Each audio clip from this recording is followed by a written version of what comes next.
Wrapping up the perception and action content, I want to move now to the second major topic under that title, which is the concept of an affordance and what we also can call affordance-based control and a very related theory, dynamical systems theory, or taking a dynamical systems approach to the control of movement.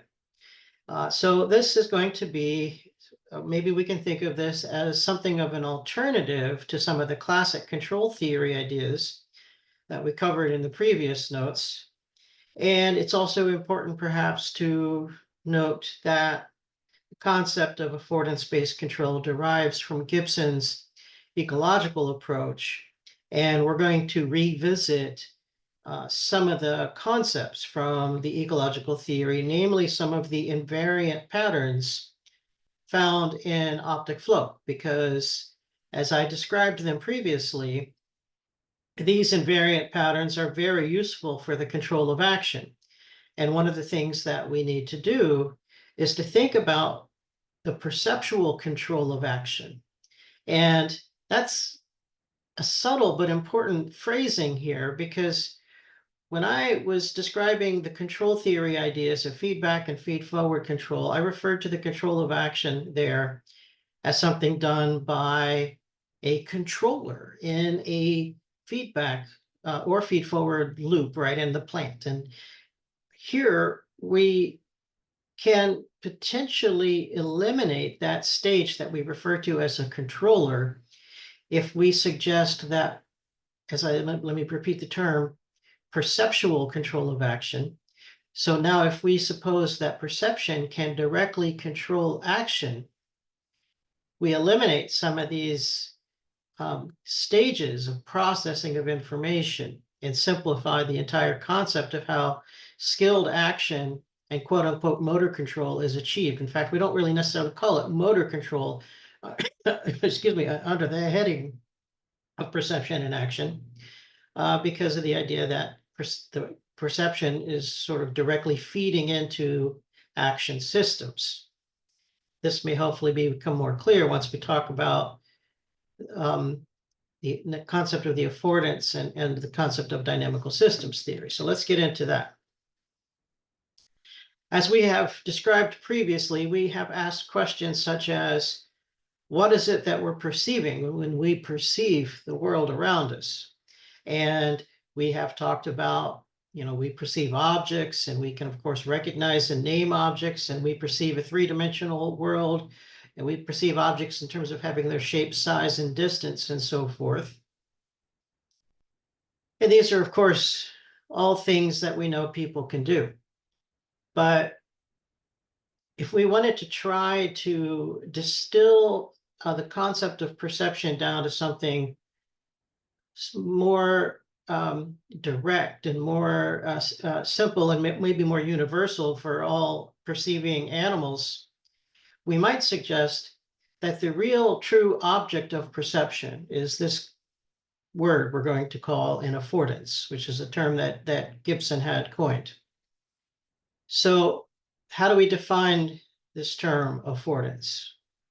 Well, as I have rephrased it here, we can ask the question, what is it that a certain object affords? And that simply boils down to what kinds of actions can I take with this object? So for example, if I see an object that, once again, to grab a random prop from my desk here, I'll go back to my elephant sculpture. Now I can recognize that it's a sculpture of an elephant, but one thing else that I can also do is I can recognize that it fits within my hand, right? And therefore I can perceive that it is graspable. And so that graspability of the object, and that's true for that as well as for, say, an ink pen and my cell phone. All of these things are objects, and they can give various names for them and have various ways of describing them. But what they all have in common is that they are graspable. So we now ask the question, what defines their graspability? Is it something that is a purely objective property of the object? Well, it seems like it might be, because of course, an object must have some property that makes it graspable, right? But importantly, we cannot describe that property of an object being graspable without also and simultaneously including the properties of the hand that's doing the grasping, right? So we cannot really say that the graspability of any object is purely an objective property that the object has. So does that make it more of a subjective interpretation that I subjectively interpret that I can grasp this object because of the size of my hand? And well, certainly the subjective side is important because yes, we do have hands and therefore have to use our hands for grasping, and that plays an important part of this. But of course, we can't describe it in our own purely subjective terms without also accounting for the object itself. So what I'm trying to get at here is the idea that the concept of an affordance is inherently the relationship between the agent with a hand for grasping and the object to be grasped, right? So the affordance is that relationship. It's not the interpretation of the relationship. It's not an objective property. It is something that spans what we might call an animal environment system or an agent environment system, right? And so being a concept that spans both the subjective perceiving animal and the objective object, it is neither purely subjective nor objective. It is this relationship between them. Another way to think about the affordance, by the way, to move away from the concept of a relationship, is to think about a dispositional trait. This is a funny one, right? So let's think about something here. If I were to ask, is salt soluble in water? The answer to that is yes. But is solubility a property of salt? Well, sure. But it's obviously a property that can only be achieved and become manifest when salt is combined with water. So therefore, it is a property of both the salt and the water, right? It's not just a property of salt, right? It's a property of what happens when salt and water come together. And it requires that interaction for that concept of solubility to be real at all, right? If there was no such thing as water, salt would not be soluble because there would be nothing to dissolve it, right? And if there was, salt, then water would, well, something, other things could probably dissolve in water. So, but never mind. The idea, as I hope that you're getting, is that the affordance really cannot be described as a property of just one side of this equation. It is both sides, right? It is the hand of the perceiving animal as well as the object. And that's just for grasping, right? And so we might say here that a simple way to think about an affordance is to take any action verb that you can imagine describing how a person or an animal, performs some physical action, and add the ability suffix, right? So talking about grasping, so perceiving the graspability of an object means that I can perceive whether I can or cannot grasp it. And of course, that means that the relationship, just like between salt and water, has to come together, right? I have to have my hand and the object together for that graspability to be achieved. But of course, the relationship has to meet specific criteria, right? We have to have a hand that's capable of grasping. Obviously, then that means that some animals that do not possess opposable thumbs, for example, may not perceive the affordance of grasping, or at least not quite in the same way. Maybe they grasp in different ways, but so again, that changes one side of the picture here. But obviously, hands that are for grasping have a certain size, and therefore objects that exceed that size will not be graspable. And also we might realize that some objects are graspable, but they're very small. So that means that we might have to change the means by which we grasp, right? We might use our whole hand and grab them with all 5 fingers, but we might also sometimes just use the pincer grasp and use our thumb and forefinger because it's a small object, right? So the means by which we grasp is also a function of the relationship between the scale of our hand and the scale of the object. So that in particular, that selects the kinds of actions that we can perform with objects. Whole hand grasping versus other forms of grasping. Reachability, right? So the idea is that arms have a specific length, so I can perceive that something is reachable from my current position. Climbability. Think about stairs, right? Now, most stairs are designed to be climbable by every person who can have, movement of their legs. So of course, we don't necessarily think about perceiving the climbability of stairs because it would be odd for us to ever encounter stairs that are not climbable. But let's imagine a fiction for a minute and imagine that we had a certain set of stairs. Now, stairs are divided into two parts. There's the flat part where you put your foot, and that's called the tread. And then there's the other part called the riser, which is the height of the stair, right?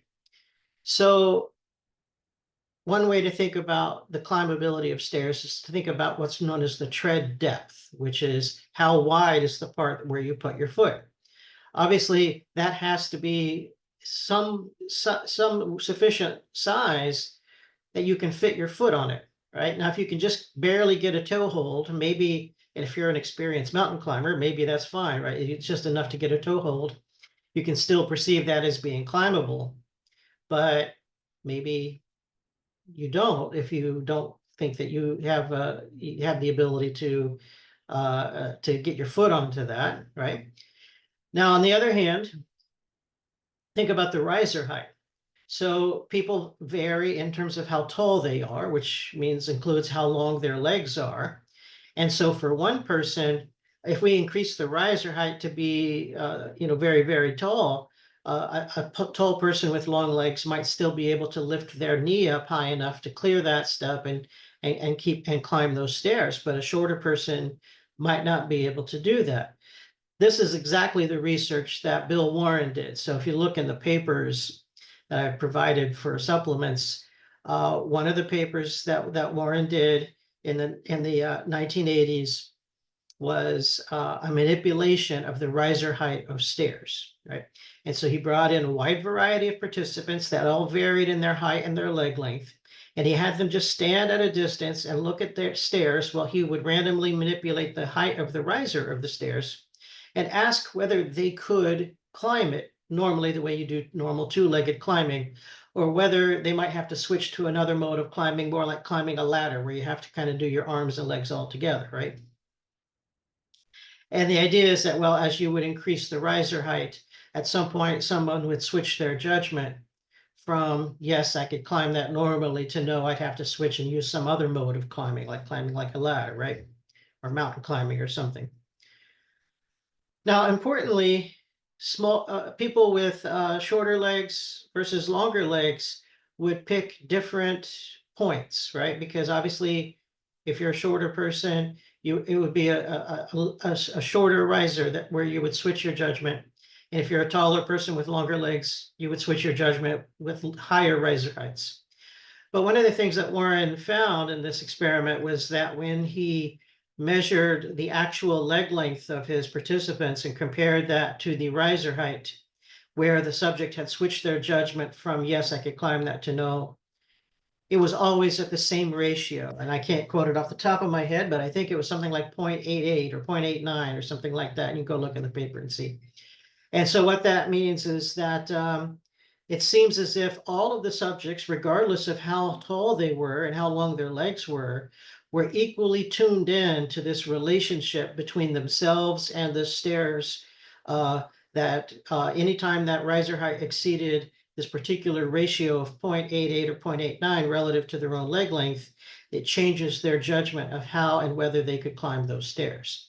That seems to suggest there's some degree of universality to the whole stair climbing affordance, right? And then we also have standability and walkability. So think about a level floor that's solid and sufficiently level that I can stand on it and walk on it without struggling or falling over. Obviously, if you think about approaching a hill, the hill is going to be steep, and you can still think, well, I can still walk up that hill, right? But at some point, as the steepness increases, you're going to think, and that's too steep to try to climb that now, right? So again, it exceeds that affordance. And so the idea here is that when we are perceiving objects, separate from perceiving what they are, we are perceiving what kinds of actions I can perform with them, right? I perceive that I can climb this, walk over that. The other paper that was in the supplements, also by Bill Warren, was one about walking through doorways, right? And the idea is that now he's going to manipulate the width of the doorway and ask people whether they could walk through it normally without having to turn their shoulders sideways to scoot through, right? And as it gets smaller and smaller, at some point they're going to say, "No, I'd have to turn my shoulders to fit through that door." And again, he uses a wide range of participants. Of varying body sizes and shoulder widths. And so, of course, they all pick different points where they switch their judgments. But again, what you find is that when you look at the exact ratio between the person's shoulder width and the doorway, where they switch their judgment, you find the same ratio across all subjects. I think this one was like 1.03 or something. So again, everyone's tuning into that same relationship between themselves and the world. It's almost as if there is, again, some universality to this idea that we're all perceiving the affordance. But again, affordances, even though they are not necessarily purely subjective, they still do depend on the action capabilities of the perceiving animal. So what's the affordances of a small rock like this, an approximately baseball-sized rock? Well, for the human, those affordances would depend on our action capabilities, or what we sometimes call effectivities, right? What our bodies can do. So of course, yes, I can grasp it, and I could throw it perhaps, or I could use it as a tool. Maybe I'm going to hammer something with it, right? Or of course, if I kicked it, that would hurt. So again, we see these differences. Whereas for the mouse, that's something that I might climb upon or hide behind. For the cat, it might be something that I might explore to look behind because it might be hiding something of interest, right? So again, the idea is that these affordances differ based on the effectivities of the agent, but nevertheless are still these relationships between the animal and the object. So of course, we want to think about things like what are the actions that we can perform and how we can use affordances as a perceptual variable to control these actions. So we need to think about what affordances exist. Are there affordance information that specifies how I could fit through a door or climb stairs or stand on a flat level surface or reach and grasp an object, right? So we need to kind of, from a human perspective, we would have to be able to perceive these affordances in order to engage in these kinds of actions. So we have to ask the question, how do we perceive affordances? What information exists for the affordance? And then we have to actually execute the action, right? And then that means, again, worrying about the control of action. How do we achieve skillful, coordinated movements with our bodies? So next point then is, how do we perceive affordances? Of course, the idea of coming back to graspability is, I might ask, there's a couple of ways to do this, right? One way to think about it is I could perceive an object in terms of its size, right? And maybe I think, okay, my stone elephant is I don't know, 3.5, 4 inches, maybe this way, a couple inches this way, right? So I can perceive its exact, what I call definite metric size, right? I can perceive its dimensions in some sort of metric unit, inches and centimeters and so forth. And then what I might do is I might also think about my hand size, and I can perceive my hand size in inches, right? So if you see what I'm proposing here, we might suggest that there's a lot of implicit mental math that has to be done, right? The idea is that I have to perceive the definite metric size of this object, then I have to perceive the definite metric size of my hand, and then compute whether or not those two measurements are compatible with each other, And then that is how I determine the graspability of an object. But that kind of complexity is problematic, right? First and most important question is can we perceive the exact definite metric size of an object? Can we perceive the exact definite metric size of our hand? We don't have a lot of good information from the depth perception research and size perception research that suggests that people are all that good at this, right? And so therefore, if we have some error in our ability to make such judgments, there would be corresponding error in our ability to engage in certain actions driven by that information. And yet we don't seem to be so clumsy, right? That this seems to be an existence proof in a way that perception is actually quite accurate and good at perceiving things. So maybe there's an alternative, right? Maybe it's possible that there is some sort of a perceptual variable that directly specifies the affordance, the graspability of an object without having to engage in all these other spatial measurements, right? I don't have to measure the world visually or haptically in order to understand whether something is graspable, right?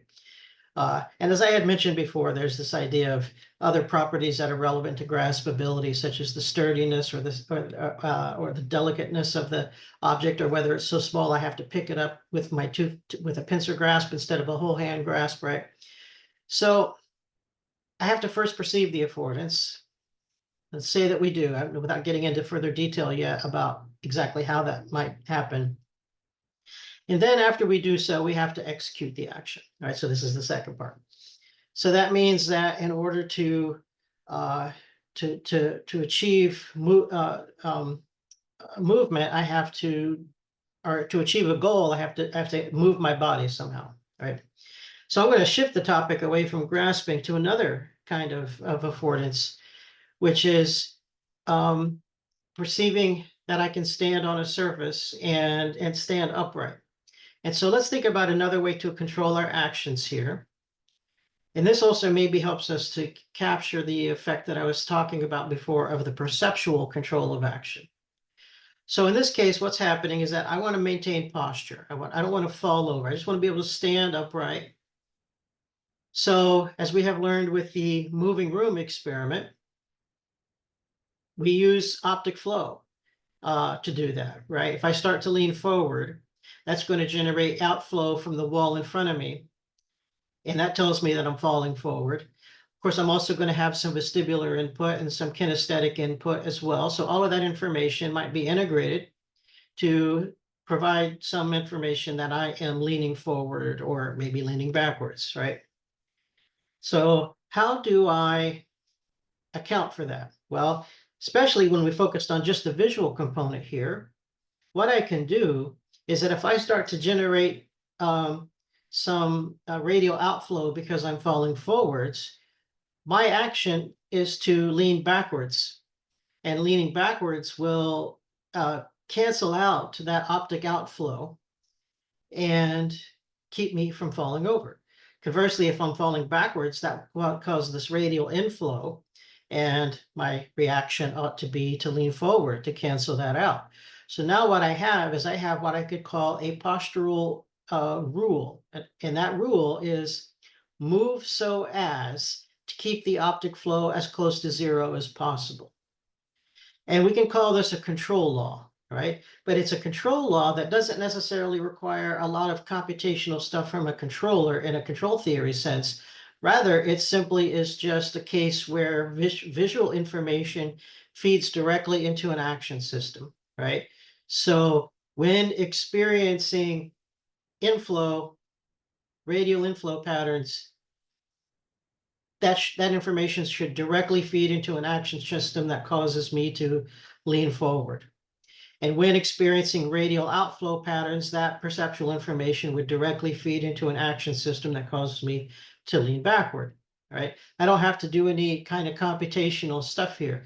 This is a continuous looping of perception feeding into action systems. And importantly, with each new action that I perform, that action generates more perceptual information because every time I move, I'm generating optic flow, of course. And so the idea here is that as my perceptual information is driving my actions, those actions generate new perceptual information, which then drive the next action. And so we end up with this continuous looping of perception and action, and we're going to call it a perception and action loop or a perception and action cycle, right? And I can generate skilled coordinated movement with a perception action cycle, as long as I know the appropriate control rules, such as move so as to keep the flow near zero, should I want to maintain a stable upright posture, right? The same could go for walking to a door, right? So if I want to walk through the door, if you remember when we talked about optic flow, we had discussed the idea that the focus of expansion, or FOE, specifies my heading direction in the world. So if I want to walk towards the door and ensure that I maintain my correct trajectory, I need to move so as to keep the FOE within the frame of the door, right? And that will allow me to successfully reach my goal. So I can continue, I take a step. So I am moving, I am walking, and I'm generating optic flow. I can detect the focus of expansion. If it is to the right of the doorway, I need to steer left. If it is to the left of the doorway, I need to steer right, right? And if it is within the doorway, I don't have to make any changes. I can keep going in the same direction. So I am in a continuous perception actions looping here again, where every step I take generates updated optic flow information that I can use to make necessary adjustments to my heading within a room, right? And so again, the perception drives my walking, but the walking generates new perceptual information that then updates and allows me to keep walking towards my target object, my goal, to walk out the door, right? Here's another example. Remember we talked about the tau variable that specifies time to contact or something is coming at you. Well, what about when I am reaching for an object and my hand is getting closer and closer to the object, and I'm closing that gap between my hand and the object? Can I perceive a variation of time to contact between my hand and the object? Well, we can. And so that gap closing is called tau margin. So there's a different tau-related variable. We're not going to get into the math of this one. That would specify time to contact as my hand approaches the object. So we call that tau margin. So again, the idea is that if I can perceive tau margin, then that means that controlling my approach to the object can be regulated directly by that optical variable, right? And likewise, I think I might have mentioned this when we talked about tau before, that tau depends on an assumption of constant velocity, but we're not necessarily always going at constant velocity. Sometimes we might be speeding up or slowing down. And so if we think about a case where we are slowing down, and driving here would be one of the paradigmatic cases for that.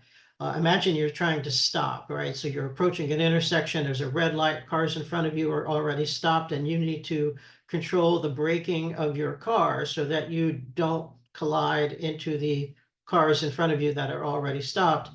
But of course, you also don't want to overbrake and come to a very sudden stop, because then the cars behind you might not expect that, and then they hit you. So you are able to regulate your deceleration so that you come to a nice soft stop at an appropriate desired distance behind the other cars. So the idea is that the first derivative of tau, which we're going to call tau dot, is a variation of tau that can be used to specify that exact desired point, right? The appropriate amount of soft braking needed to stop at a sufficient point before I crash or avoid stopping short. So if there's a specific value of tau dot that will specify that desired stopping rate, then all I need to do now is to brake so as to keep tau dot at the appropriate value. And then I will stop exactly where I want to stop. So again, a control rule that helps control this action of stopping my car. Now, it doesn't have to be for driving. It could be for if I am walking up to a closed door, right?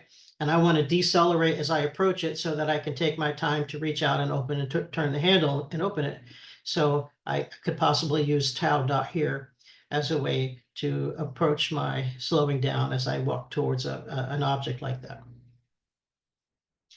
This is exactly, I guess I should have went to this slide. So this is exactly that, what I just said, right? That there's a specific value of tau dot that does specify the desired kind of soft stop, safe stop. And if it's too high, we would collide with the car. And if it was too low, we'd end up stopping short. So the idea is that our braking rule here is, again, move so as to keep tau dot at that desired intermediate value so that we have the desired stopping distance. So this leads us now to the concept of the perception action cycle, right? So as I said, we're taking perceptual information, we're feeding it directly into the control of an action system, and that action generates new perceptual information, which feeds right into another action, and this just is continuously looping. So Gibson called this the perception action cycle, and this quote here is exactly what that means here. We perceive in order to move, and we move in order to perceive. And it's kind of an all one thing here, right? So the first part makes a lot of sense, right? We perceive in order to move, right? Obviously, if we couldn't perceive anything, we wouldn't be able to move around in the environment. But we move in order to perceive is a subtle twist on that that is equally important, right?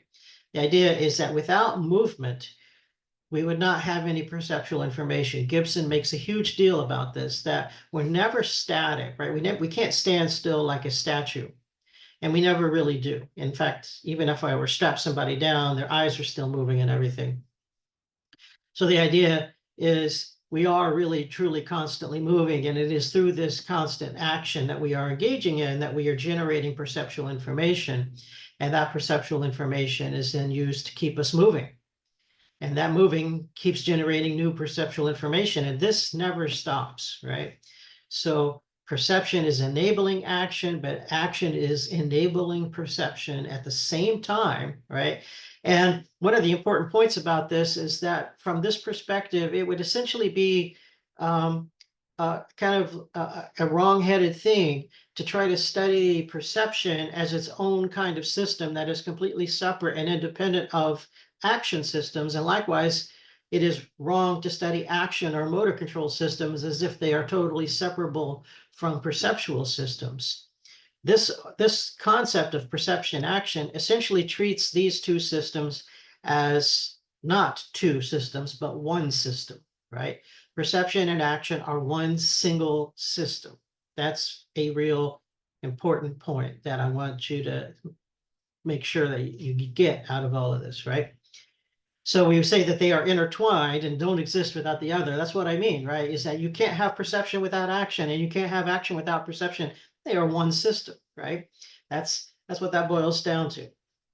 So this idea of trying to develop perceptual theories based on static images, the way that sensation-mediated theory does, that kind of information is not very useful for the control of action. And so theories of perception that are not really geared towards understanding how perception generates information relevant to the control of action would not really be effective perceptual theories.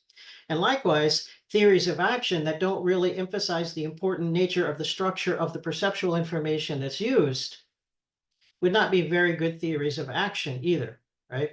So you have to have action theories that incorporate the perceptual information, and you have to have perceptual theories that incorporate the role that information has to play in the control of action. That's really the long and short of it. And so here we're going to see that some of these other theories, like control theory that we've talked about, don't work quite so effectively when we think of it in terms of the perception action loop. And our alternative is going to be a dynamical systems approach. But I'm going to go ahead and stop this video here at this point, and then I think we can get this done in just one more video here, where we'll wrap it up next time, right? So, all right.